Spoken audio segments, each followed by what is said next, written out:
नमस्कार दोस्तों, आपका दिन मंगलकारी हो। आप मेरे इस चैनल को सब्सक्राइब अवश्य करें, जिससे समय समय पर आपको मेरी फिल्में, वार्ताएं और पोस्ट देखने और सुनने को मिलती रहें। मित्रों, आज से बहुत वर्ष पहले जब मैं इलाहाबाद विश्वविद्यालय में ग्रेजुएशन कर रहा था, तब मेरे एक विषयों में एक विषय फिलॉसफी भी था और इसमें पाश्चात्य दर्शन के अतिरिक्त भारतीय दर्शन जैसे चारवाक, सांख्य, अद्वैत, न्याय आदि के साथ वैशेषिक दर्शन भी था, जिसका अध्ययन मैंने किया था। और इसी वैशेषिक दर्शन के संस्थापक थे महर्षि कणाद। कणाद महर्षि ने ही वैशेषिक नाम के वैदिक दर्शन की स्थापना करके इस ब्रह्मांड की रचना और अस्तित्व को एक एटॉमिक थ्योरी द्वारा समझाया था। महर्षि कणाद का जन्म गुजरात के द्वारका के पास ईसा पूर्व से 600 साल पहले यानी करीब 2600 साल पहले का माना जाता है। आचार्य कणाद का मूल नाम कश्यप था, जो एक प्राचीन भारतीय ऋषि और दार्शनिक माने जाते हैं। भारत में उन्हें परमाणु सिद्धांत, एटॉमिक थ्योरी का जनक माना जाता है, जहां उन्होंने अपने चिंतन और शोध से कहा था कि यह ब्रह्मांड अविभाज्य कणों से बना है। वैसे देखा जाए तो कणाद नाम स्वयं संस्कृत शब्द कान से लिया गया है, जिसका अर्थ है सबसे छोटा कण। यह नाम उन्हें उनके जीवन में होने वाली एक आकर्षक घटना के कारण दिया गया था। एक युवा लड़का कश्यप अपने पिता के साथ तीर्थराज प्रयाग शहर की तीर्थयात्रा पर गया था। उस किशोर लड़के ने हजारों तीर्थयात्रियों के द्वारा एक मंदिर में चढ़ाए गए फूलों और चावल के दानों को जमीन पर बिखरे हुए देखा। अन्य लोगों का ध्यान प्रार्थनाओं, पूजा पाठ पर केंद्रित था, लेकिन किशोर कश्यप जमीन पर बिखरे चावल के दानों को ध्यान से देख रहे थे।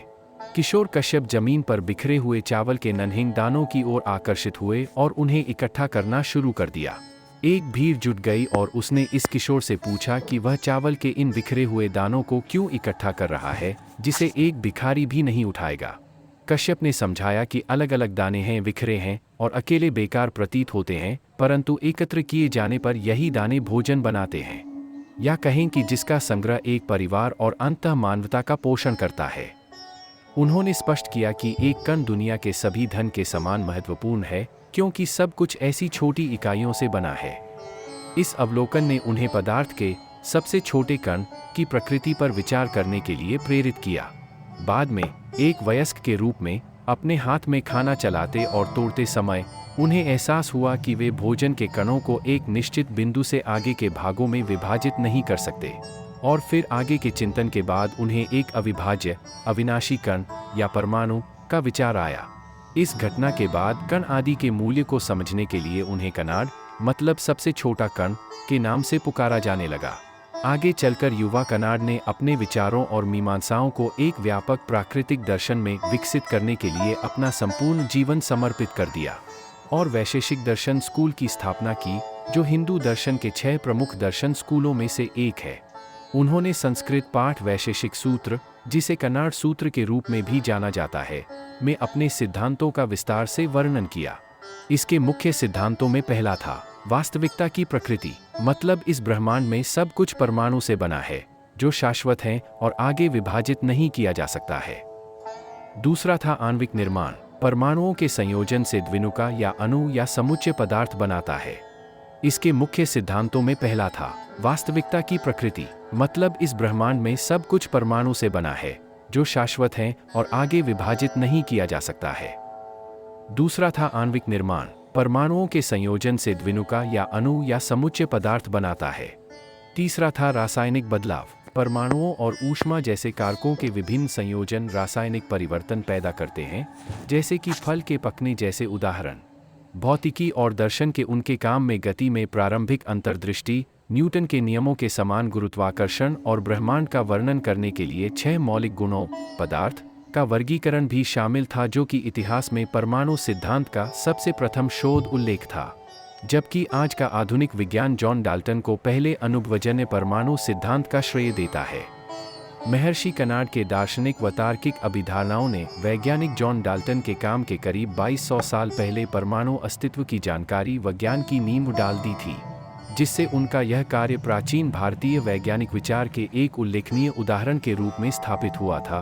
हाँ, यह अवश्य हुआ कि हमने नवयुग की वैज्ञानिक उपलब्धियों को किताबों में पढ़कर अपने उन प्राचीन दार्शनिकों को भुला दिया था, जिन्होंने मूलभूत शोध और चिंतन किए थे। जब भी जॉन डाल्टन हमें पढ़ाए जाते हैं तो कभी भी आचार्य कणाद का जिक्र तक नहीं आता, जो शर्मनाक बात है। प्राचीनतम भारतीय भौतिकी का प्रतिनिधित्व भारतीय दर्शन के इस वैशेषिक स्कूल द्वारा किया जाता है। महर्षि कणाद एक महान दार्शनिक थे। वे प्रसिद्ध थे क्योंकि उन्होंने परमाणुओं की संरचना और पदार्थ के परमाणु सिद्धांत में बहुत योगदान दिया था। अपने सिद्धांत की व्याख्या करने के लिए उन्होंने तर्क और यथार्थवाद को लागू किया। महर्षि कणाद द्वारा दिए गए परमाणु संरचना के विचार में पदार्थ की इकाइयों को परमाणु के रूप में समझाया गया है, जो सबसे छोटे कण हैं, जो किसी भी परिस्थिति और परिस्थितियों में अपने मूल रूप को बनाए रख सकता है और उन्हें नष्ट नहीं किया जा सकता है। महर्षि कणाद द्वारा दिए गए परमाणु सिद्धांत के कुछ बिंदु इस प्रकार हैं। पहला बिंदु की परमाणु को रूप में ही परमाणु कहा जाता है और एक परमाणु में दो राज्य हो सकते हैं, पूर्ण आराम की स्थिति और गति की स्थिति। दूसरा बिंदु की परमाणु एक अणु बनाने के लिए एक दूसरे के साथ गठबंधन करता है। तीसरा की परमाणु नग्न आंखों को दिखाई नहीं दे रहा है। चौथा बिंदु परमाणु जो अविनाशी है और वह शाश्वत है। पांचवां बिंदु की परमाणु के आगे विभाजित नहीं किया जा सकता है और इस प्रकार वह विभाज्य है। छठा बिंदु की यह परमाणु सबसे छोटी चीजों में भी मौजूद हैं। सभी भौतिक विज्ञान का आधार परमाणु या अणु ही हैं। यह एक वैदिक दर्शन था जिसे वैशेषिक के नाम से जाना गया। इस ब्रह्मांड के निर्माण और अस्तित्व को इस स्कूल द्वारा एक परमाणु सिद्धांत का प्रस्ताव देकर समझाया गया था। हमारे देश भारतवर्ष में अति प्राचीन समय से ऋषि मुनि महर्षि खगोल विज्ञान, अंतरिक्ष विज्ञान, गणित, रसायन और भौतिकी पर अपना दर्शन प्रस्तुत करते रहे हैं। आक्रांताओं के आक्रमण, लूटपाट, हिंसा से हमारी सामाजिक, सांस्कृतिक और ज्ञान की विशाल समृद्धि को 1300 साल पहले से बहुत बड़ी हानि पहुंची थी, जिससे हमारी यह नई पीढ़ी उस विरासत, उस समृद्धि के बारे में न जान पाती थी और नहीं पढ़ पाती थी। लेकिन आज नई पीढ़ी में ही बहुत से युवा सामने आ रहे हैं और अपने भारतवर्ष की इन प्राचीन खोजों, दर्शन के विषय में पढ़ रहे हैं, उनके बारे में जान रहे हैं।